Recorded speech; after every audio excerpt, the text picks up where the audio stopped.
अब ये बात तो खुद उद्धव और राज ठाकरे के दादाजी ही बता रहे हैं कि वो बिहारी थे और बिहार से आए थे। ठाकरे सरनेम भी दादाजी ने उधार कर लिया हुआ है। बात अगर भाषा के सम्मान की है तो यही उद्धव ठाकरे जब सीएम थे तब इन्होंने पूरे महाराष्ट्र में उर्दू भवन बनाने के नाम पर करोड़ों रुपए की राशि दी थी, पर मराठी के लिए 1 रुपए भी नहीं दिए। मराठी नहीं आती तो महाराष्ट्र में नहीं रह सकते, और अगर नहीं बोलोगे तो पीटे जाओगे और कूटे भी जाओगे। मुंबई के म्युनिसिपल कॉरपोरेशन पे शिवसेना का कब्जा रहा है, पर वो एरिया भी अब शिंदे साहब ले गए, जिस तरह से वो इनकी पार्टी और उसका सिंबल ले गए। पर आखिरकार 20 साल की लड़ाई के बाद दोनों भाई साथ आ ही गए ताकि खुद की दुकानदारी और कमाई चलती रहे। बीजेपी के युवा नेता नीतीश राणे ने भी उद्धव और राज को चुनौती देते हुए ये कहा कि ये भाषा वाली पॉलिटिक्स कभी मोहम्मद अली रोड में भी जाकर करो, लेकिन वहां जाने में तुम्हारी फट जाएगी। भाई अगर हिंदी से इतनी दिक्कत है तो खुद का अखबार सामना वो हिंदी में क्यों निकालते हो?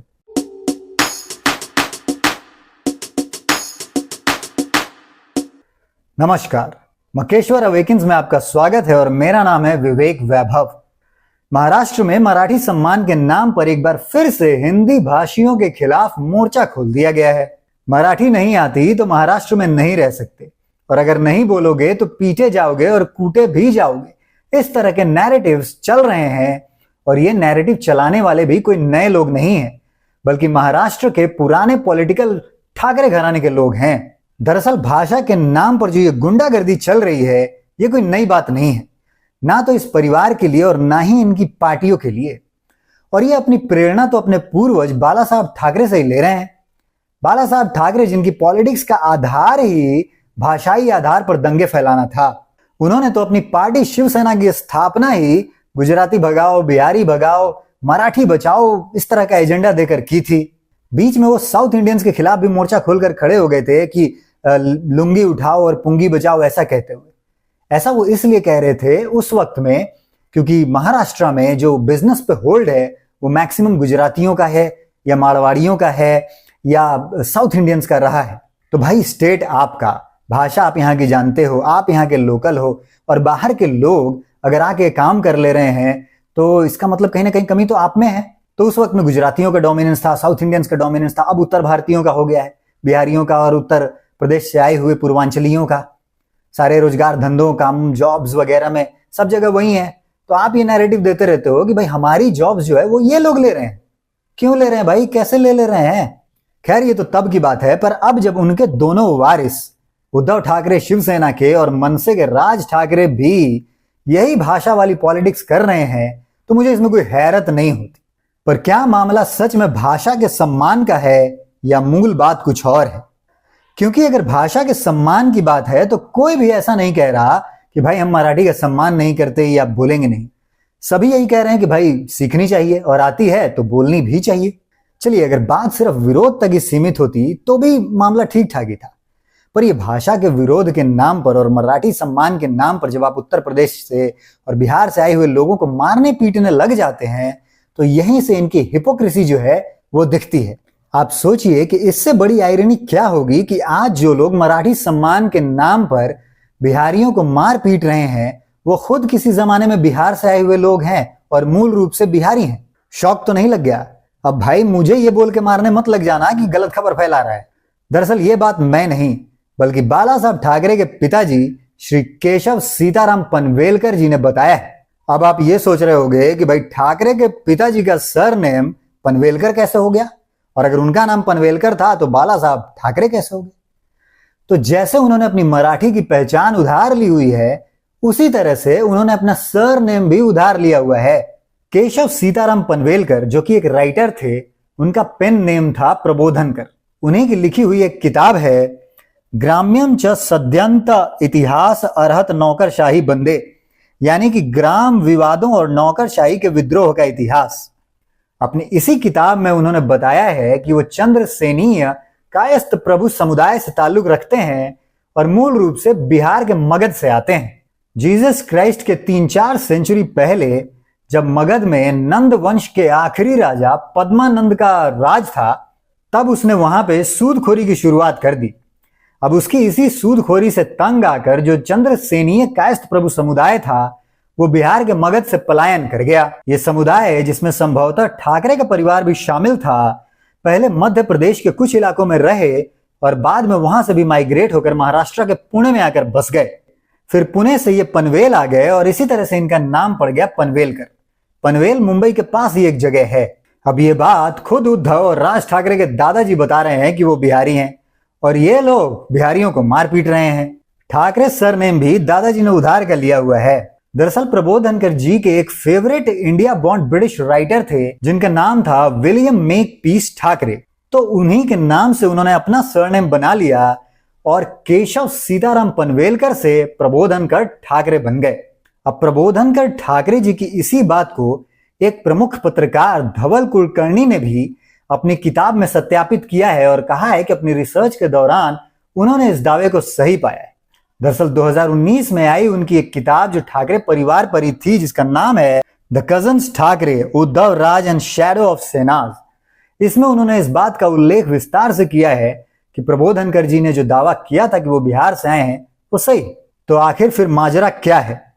जब ये खुद बिहारी हैं तो क्यों बिहारियों के खिलाफ खड़े हो गए हैं और क्यों अपनी पहचान छुपाकर महाराष्ट्र के लोगों को धोखा दे रहे हैं?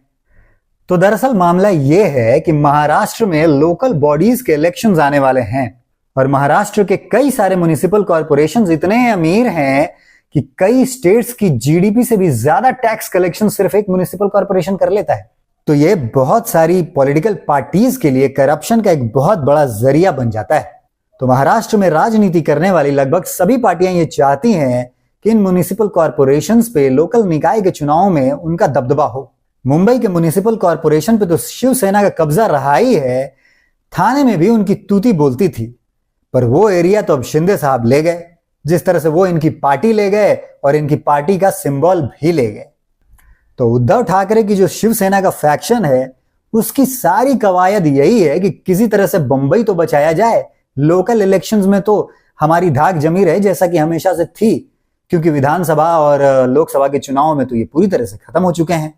2019 में कांग्रेस के समर्थन से मुख्यमंत्री बनने के बाद से उद्धव ठाकरे महाराष्ट्र में अपनी जमीन खो चुके हैं और राज ठाकरे के पास तो पहले से ही कोई जमीन नहीं थी।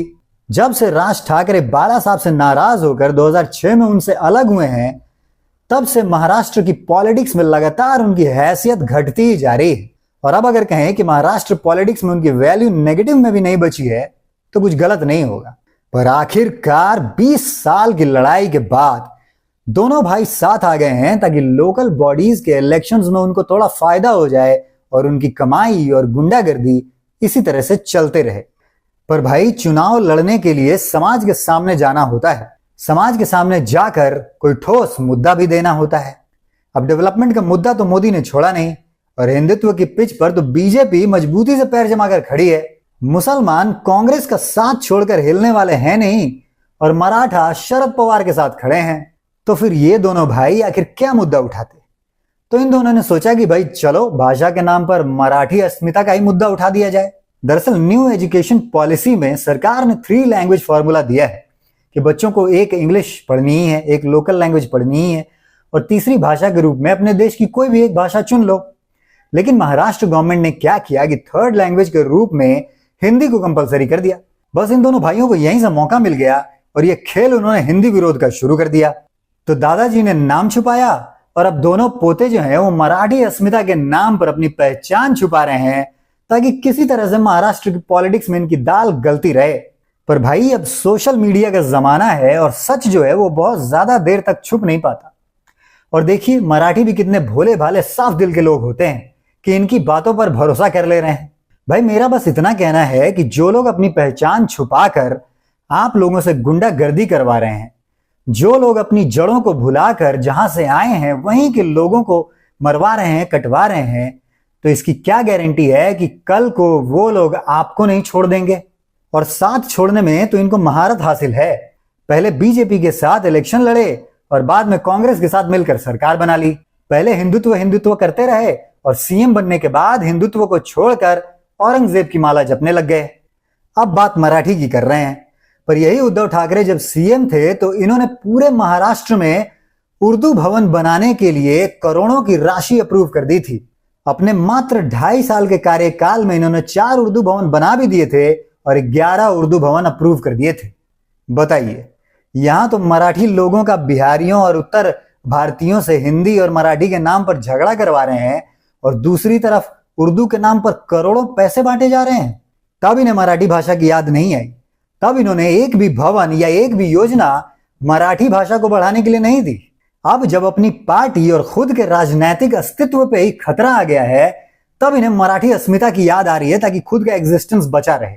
अब बीजेपी के युवा नेता नीतीश राणे ने भी इनकी पोल खोलते हुए एक मजेदार बात कही है।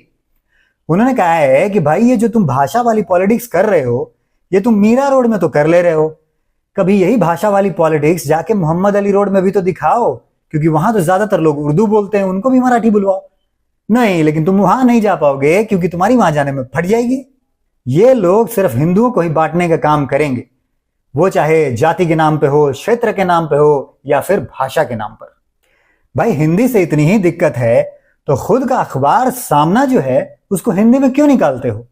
उसके लिए अपने सारे जो संपादक, एडिटर्स होंगे, राइटर्स होंगे, वो सब हिंदी वाले ही रखे होंगे। और जब आपका अखबार हिंदी का है तो उसमें जो एडवर्टीजमेंट्स आप डलवाते होगे वो सब हिंदी वाले होंगे और हिंदी से ही आप कमा रहे हो। बात सिर्फ इतनी ही नहीं है, आम जनता को कैसे धोखा देना होता है वो इनसे बेहतर कोई नहीं जानता। हिंदी का विरोध तो ये लोग करते ही हैं, ये लोग गुजरातियों का भी विरोध करते हैं, जैसा कि मैंने आपको पहले बताया था। लेकिन यही उद्धव ठाकरे के छोटे बेटे अनंत अंबानी की शादी में जाकर पीछे की लाइन में हिंदी गाने पे डांस करते हैं। तब इनको शायद समझ में नहीं आ रहा था कि अरे मुकेश अंबानी तो मराठी नहीं है, अरे ये गाना जो बज रहा है वो तो मराठी नहीं है। भैया, पैसे के आगे सब नाचने लगते हैं, इनको तो बस गरीब लोगों को मारना है और हंगामा मचाना है।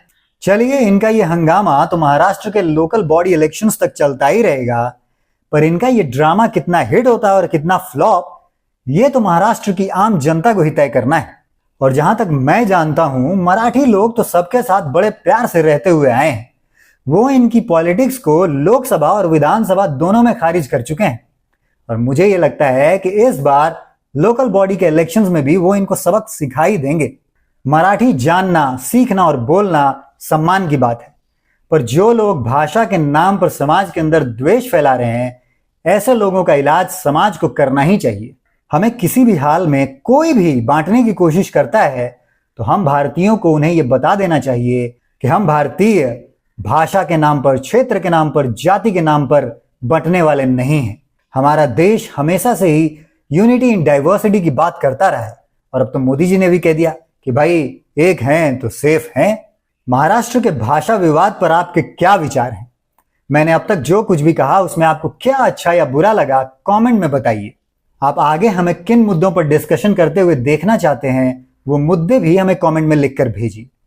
अगर आपको मेरे विचार सही लगे हों तो हमारे चैनल को लाइक करिए और सब्सक्राइब भी करिए। और आपको लगता है कि ये बातें किसी के लिए सुनना जरूरी है तो उन लोगों के साथ शेयर भी करिए। मक्केश्वर अवेकन सिर्फ एक यूट्यूब चैनल नहीं है, बल्कि एक जन आंदोलन है। और अगर आपकी अंतरात्मा भी जीवित है तो आप भी इस आंदोलन का हिस्सा हैं।